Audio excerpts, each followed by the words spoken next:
پیدا ہو جائے گا۔ تمہارے اس اعتراض کا جواب باقی ماندہ حصہ میں آ جاتا ہے جو اوپر درج کی گئی ہے۔ اس میں کہا گیا ہے کہ وَلَكِنَّ كُونُوا رَبَّانِيِّينَ بِمَا كُنْتُمْ تُعَلِّمُونَ الْكِتَابَ وَبِمَا كُنْتُمْ تَدْرُسُونَ۔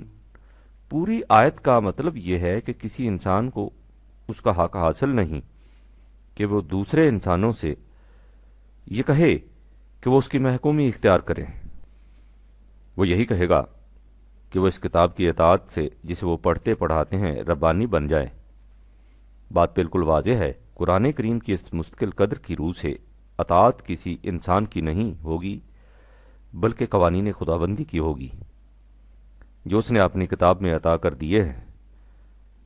کسی فرد کی نہیں بلکہ قانون کی اطاعت، اور قانون بھی ایسا نہیں جو کسی انسان کا وضع کردہ ہو بلکہ وہ خود خدا نے نوع انسان کی رہنمائی کے لیے دیا ہو۔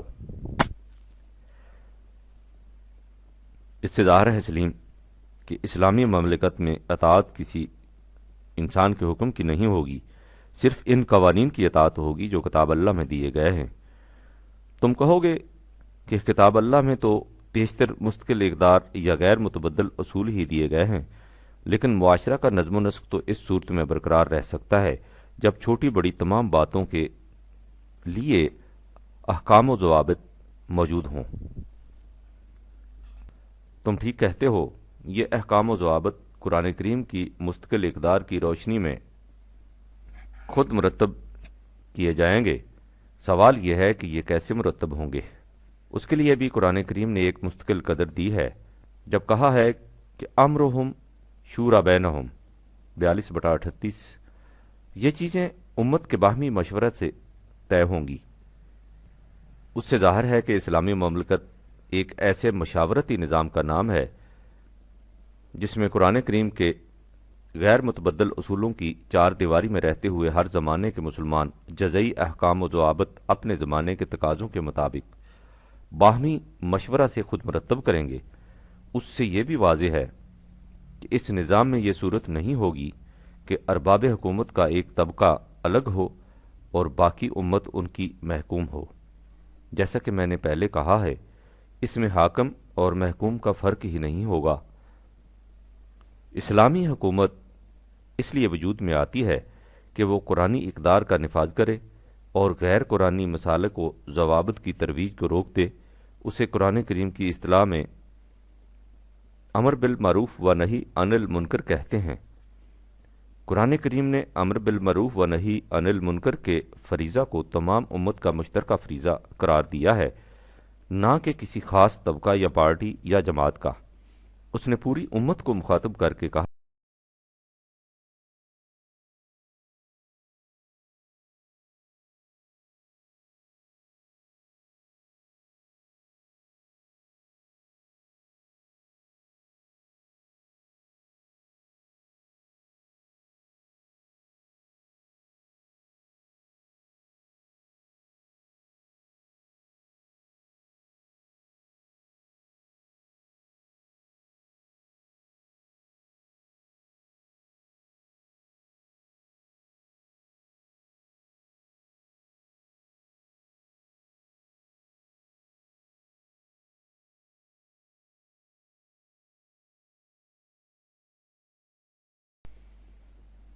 تین بٹا 109، تم بہترین امت ہو جسے نوع انسانی کی بلائی کے لیے متشکل کیا گیا ہے۔ تم معروف کا حکم دیتے ہو اور منکر سے روکتے ہو، لہذا قرآن کریم کی اس مستقل قدر کی روح سے نظم و نسق مملکت میں پوری کی پوری قوم بالواسطہ یا بلاواسطہ شریک ہوتی ہے، اور اس میں حاکم اور محکوم کے الگ الگ طبقات نہیں ہوتے۔ اس سے یہ بھی واضح ہے سلیم کہ جب پوری امت کے لیے ضابطۂ قوانین دیا گیا ہے اور اس ضابطہ کو نافذ کرنے کا فریضہ پوری کی پوری امت کی مشترکہ ذمہ داری قرار دیا ہے، تو امت میں فرقوں یا پارٹیوں کے وجود کا سوال ہی پیدا نہیں ہو سکتا۔ یہی وجہ ہے کہ قرآن کریم نے فرقہ بندی کو شرک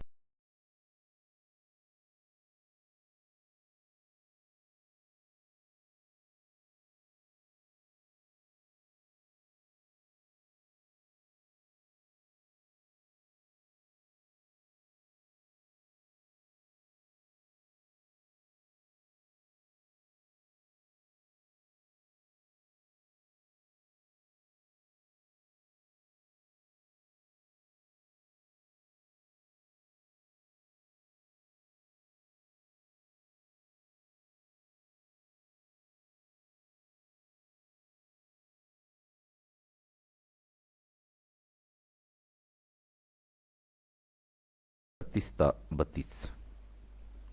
دیکھنا کہیں تم مشرک نہ ہو جانا، یعنی ان لوگوں میں سے نہ ہو جانا جنہوں نے اپنے دین میں فرقے پیدا کر لیے اور گروہوں میں بٹ گئے۔ پھر کیفیت یہ ہو گئی کہ ہر گروہ اپنے اپنے مسلک میں مگن ہو کر بیٹھ گیا۔ حقیقت یہ ہے کہ قرآن کریم کا منتہا وحدت قانون کی بنیاد پر تمام نوع انسانی کو ایک عالمگیر برادری بنانا ہے۔ اس کا ارشاد ہے کہ کان الناس امتم واحدہ 2/213۔ تمام نوع انسانی ایک قوم ہے اور یہ بھی ایک مستقل قدر ہے، سو جو نظام تمام انسانوں کو ایک برادری کے قالب میں ڈھالنے کا پروگرام اپنے سامنے رکھتا ہو، وہ خود اپنے اندر فرقوں اور پارٹیوں کو کیسے برداشت کر سکتا ہے؟ اس کے نزدیک انسانوں کی تقسیم کا معیار ایک ہی ہے، یعنی کفر اور ایمان۔ هو الذی خلقکم فمنکم کافر ومنکم مومن 64/2۔ اس کا مطلب یہ ہے کہ جو لوگ قرآن کریم کی مستقل اقدار کی صداقت پر یقین رکھیں اور اس کے مطابق اپنا معاشرہ متشکل کر لیں، وہ ایک قوم کے افراد، اور جو اس کے خلاف انسانوں کے خود ساختہ قوانین کے مطابق زندگی بسر کریں، وہ دوسری قوم کے افراد۔ قومیت کا یہ معیار بھی ایک مستقل قدر کی حیثیت رکھتا ہے اور قرآن کریم کے دوسرے اصولوں کی طرح غیر متبدل ہے، اور جب قرآن کریم کی روح سے تمام مسلمان ایک قوم کے افراد ہیں تو وہ امت میں فرقوں اور پارٹیوں کے وجود کو کس طرح تسلیم کر سکتا ہے؟ قرآنی نظام وحدت قانون اور وحدت امت کی بنیادوں پر متشکل ہوتا ہے۔ میں نے جو اوپر کہا ہے کہ قرآن کریم کی روح سے معیار قومیت یہ ہے کہ جو لوگ قرآن کریم کی متعین کردہ مستقل اقدار کو اپنا نسب العین حیات قرار دے لیں، وہ ایک قوم کے افراد، جو اس سے انکار کریں وہ دوسری قوم کے افراد۔ تو اس سے تم یہ نہ سمجھ لینا کہ جس طرح آج ہر قوم اپنے اپنے مفاد کے تحفظ میں سرگرم تگ و تاز رہتی ہے، اور اسے نہ صرف یہ کہ دوسری اقوام کے مفاد کا کوئی خیال نہیں ہوتا، بلکہ اگر کسی دوسری قوم کا مفاد اس کے مفاد سے ٹکرائے تو وہ اپنے فائدے کی خاطر دوسروں کے نقصان کی قطعاً پرواہ نہیں کرتی۔ اسی طرح قرآنی معاشرہ میں بھی ہوگا، قطعاً نہیں۔ قرآنی معاشرہ میں تمام لوگ فرزندان آدم تسلیم کیے جائیں گے اور ان تمام حقوق و مراعات کے مستحق ہوں گے جو مستقل اقدار کی روح سے ہر فرزند آدم کو بطور استحقاق ملتی ہیں۔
کسی قوم کی دشمنی بھی تمہیں اس پر آمادہ نہ کر دے کہ تم اس سے عدل نہ کرو، ہمیشہ عدل کرو، کہ یہی چیز قرآنی طرز زندگی سے قریب ہے۔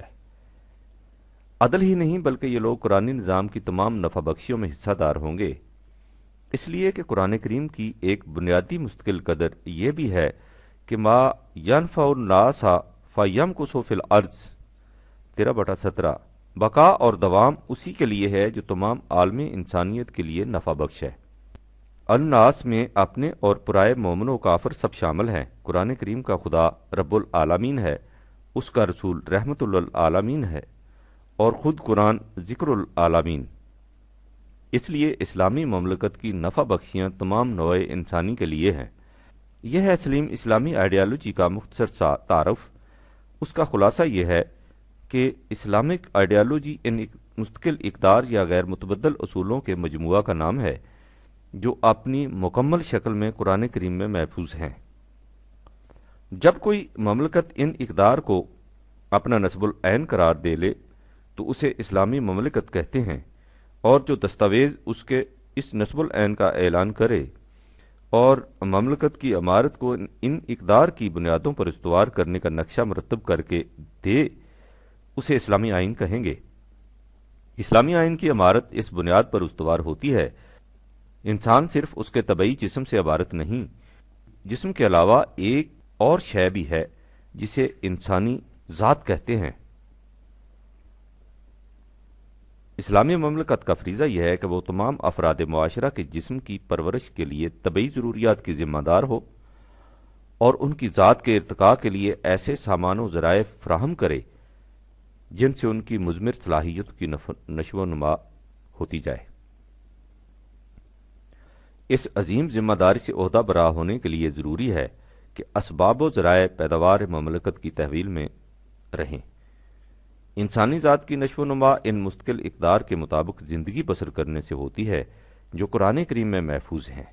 اس لیے اسلامی مملکت کا فریضہ یہ ہے کہ وہ ان مستقل اقدار کے مطابق معاشرہ قائم کرے۔ مستقل اقدار کے مطابق زندگی بسر کرنے سے انسانی ذات میں صفات خداوندی کی حدود بشریت کے اندر نمود ہوتی چلی جاتی ہے، لہذا اسلامی مملکت میں افراد اور مملکت دونوں صفات خداوندی کے مظہر ہوتے ہیں۔ مستقل اقدار کی روح سے ہر انسان بحیثیت انسان واجب التکریم ہے۔ کسی انسان کو حق حاصل نہیں ہوتا کہ وہ کسی دوسرے انسان سے اپنا حکم منوائے۔ اطاعت ہر ایک کو قوانین خداوندی کی کرنی ہوتی ہے جو قرآن میں مذکور ہے۔ ہر فرد پوری محنت کر کے کمائی کرتا ہے، لیکن اس میں سے اپنے لیے صرف اپنی ضروریات کے مطابق رکھتا ہے، باقی سب کچھ دوسروں کی نشو و نما کے لیے دے دیتا ہے، کیونکہ ایسا کرنے سے اس کی اپنی ذات کی نشو و نما ہوتی ہے۔ ہر ایک سے عدل کیا جاتا ہے، حتیٰ کہ دشمن سے بھی، اور جن افراد میں کسی وجہ سے کوئی کمی رہ جائے اس کمی کو پورا کر دیا جاتا ہے۔ تمام نوع انسان کو ایک عالمگیر برادری سمجھا جاتا ہے اور اسلامی مملکت کے نظام ربوبیت میں ہر انسان کا برابر کا حصہ ہوتا ہے۔ اسلامی مملکت مستقل اقدار کی چار دیواری کے اندر رہتے ہوئے اپنے زمانے کے تقاضوں کے مطابق جزئی قوانین ملت کی مشاورت سے خوب ترقی کرتی ہے۔ ان جزئی قوانین میں حسب ضرورت تبدیلی ہوتی رہتی ہے، لیکن مستقل اقدار اپنی جگہ غیر متبدل رہتی ہیں۔ اس طرح ثبات اور تغیر کے حسین امتزاج سے معاشرہ آگے بڑھتا چلا جاتا ہے۔ یہ ہے سلیم اسلامک آئیڈیالوجی کے نمایاں خط و خال۔ کہو اب تو نہیں بھولو گے؟ اچھا، خدا حافظ، وسلام۔ پرویز، اگست 1959۔